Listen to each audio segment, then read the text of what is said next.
नमस्कार, आप देख रहे हैं द बिहार टॉप। मैं हूं आदेशपुरी। बिहार में चल रहे बीपीएससी री एग्ज़ाम आंदोलन को समाप्त कराने का, समाधान निकालने का प्रयास अब राजभवन के द्वारा किया जा रहा है। आपको बता दें कि बिहार के नए गवर्नर साहब आरिफ मोहम्मद खान जी ने सबसे पहले ये अपील किया है कि प्रशांत किशोर अपना अनशन समाप्त करें और छात्रों का प्रतिनिधि मंडल हमारे पास भेजे।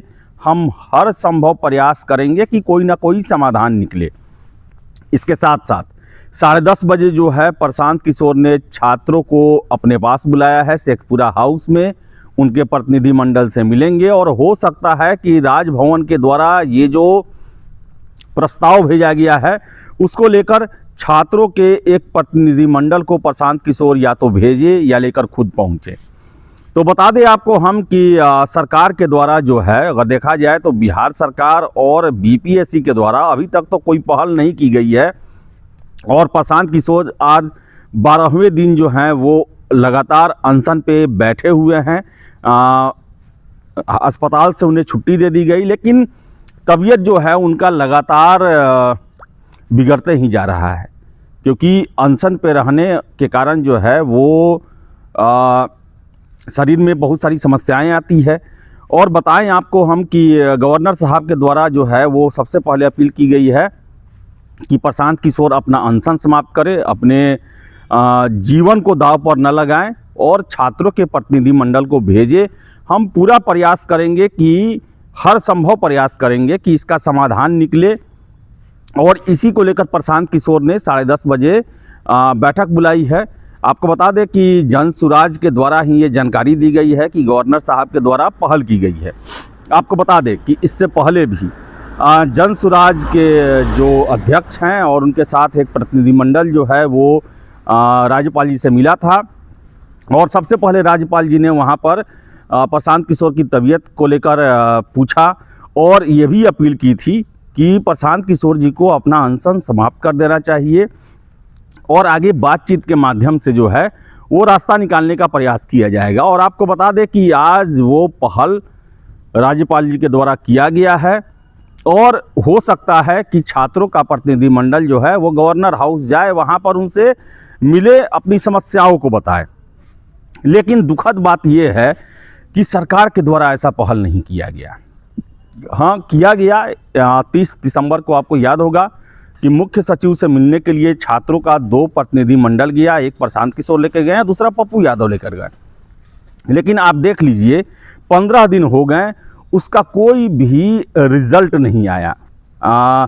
चीफ सेक्रेटरी साहब के द्वारा ये कहा गया कि हम जांच करवाएंगे और जांच करवाने के बाद जो है इस पर अपना रिपोर्ट सौंपेंगे। अगर वैसी परिस्थितियां बनती हैं, वैसे तथ्य मिलते हैं जिसमें परीक्षा में बहुत बड़ी मात्रा में गड़बड़ी हुई है, तो री एग्ज़ाम भी हो सकता है।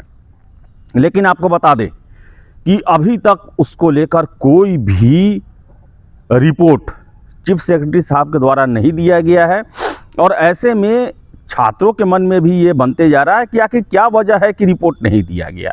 और कोई गड़बड़ी नहीं हो तो इसको लेकर भी रिपोर्ट दे दिया जाए कि भाई कोई गड़बड़ी नहीं है, री एग्ज़ाम नहीं होगा, या फिर गड़बड़ी हुई है तो उस पर भी खुल के बोला जाए। लेकिन दुखद है कि अभी तक जो है वो कुछ भी चीफ सेक्रेटरी साहब के द्वारा नहीं कहा गया है। ऐसे में छात्रों के बीच में एक संशय भी बनते जा रहा है कि क्या सचमुच में कुछ गड़बड़ हुआ है और इसको लेकर बातें दबाने की कोशिश की जा रही है। देखिए, ये परीक्षा और बीपीएससी ऐसा मामला बन गया है कि इसमें सब कुछ जल्दी क्लियर होना ज़रूरी है। अगर क्लियर नहीं होता है तो बात का बतंगड़ बनता है, अफवाह पैदा होता है और अफवाह लगातार बनते ही जा रहा है। आपने देखा होगा कि नॉर्मलाइजेशन को लेकर आयोग के द्वारा स्पष्टीकरण नहीं दिया गया। 6 दिसंबर को छात्र सड़कों पर आ गए, धरना प्रदर्शन, लाठीचार्ज, सब कुछ हुआ, गिरफ्तारियां भी हुई और अंततः आयोग को वही लेटर जारी किया उन्होंने। और वो पहले कर देते तो बाद में ऐसा कुछ होता ही नहीं।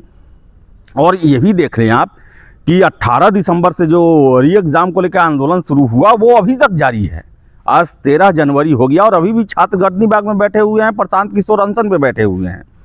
ऐसे में सरकार और आयोग के द्वारा पहल की जानी चाहिए, छात्रों से, छात्र प्रतिनिधियों से मुलाकात करनी चाहिए, अपनी बातों को समझाना चाहिए। नोटिस का खेल खेलने से जो है वो बात नहीं बन रहा। ये सरकार और आयोग को समझना चाहिए कि अगर नोटिस देने से और प्रेस कॉन्फ्रेंस करने से ही मामला सलट जाता तो छात्र घरों को जा चुके रहते। लेकिन कोई भी प्रयास जो है, ठोस प्रयास अभी तक नहीं किए गए हैं और यही वजह है कि छात्र आज भी सड़कों पर बैठे हुए हैं। आज भी उन्हें लगता है कि उनकी री एग्ज़ाम की मांग जायज़ है और उसे पूरा होना चाहिए।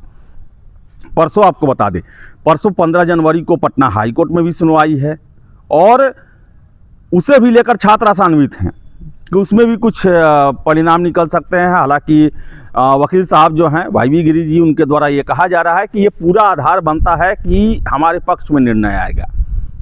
और ये भी उन्होंने कहा कि हो सकता है कि एग्ज़ाम के रिज़ल्ट पर स्टे लग जाए, या ये भी हो सकता है कि कोर्ट ये कहे कि जब तक फैसला नहीं होता है तब तक आप प्रक्रिया को जारी रखिए, लेकिन फैसले के फलाफल ही आपको आगे की रणनीति को अपनाना पड़ेगा।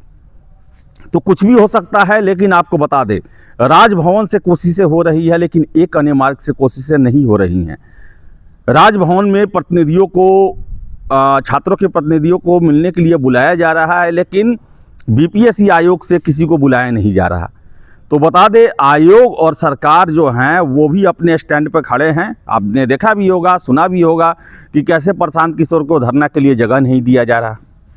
एलसीटी घाट के पास उनका धरना स्थल बनाया जा रहा था, उसे भी हटवा दिया गया, रोक लगा दिया गया उस पर। किसी जगह धरना के लिए जगह नहीं दिया जा रहा। तो सरकार जो है वो बलपूर्वक इस आंदोलन को जो है वो रोकना चाहती है, लेकिन यह आंदोलन रुकने का नाम नहीं ले रहा है और राजभवन की तरफ से प्रयास किया गया है। देखिए प्रयास कितना रंग लाता है, क्या समाधान हो पाता है, प्रशांत किशोर कब तक अनशन तोड़ते हैं और छात्रों के पक्ष में क्या निर्णय होता है, ये समय बताएगा। लेकिन अभी बता दें कि स्थितियाँ जो है जस की तस है। और ऐसे में छात्रों से मेरा एक सलाह है, इसे आप सलाह तक ही माने, पढ़ाई पर ध्यान देते रहें, मेंस पर ध्यान देते रहें। आपके पक्ष में निर्णय आएगा तब भी कोई बात नहीं, नहीं आया तब भी आपकी तैयारी जो है वो आपको आगे साथ जरूर देगी। तो देखिए क्या होता है। फिलहाल इस वीडियो में इतना ही। बहुत बहुत धन्यवाद।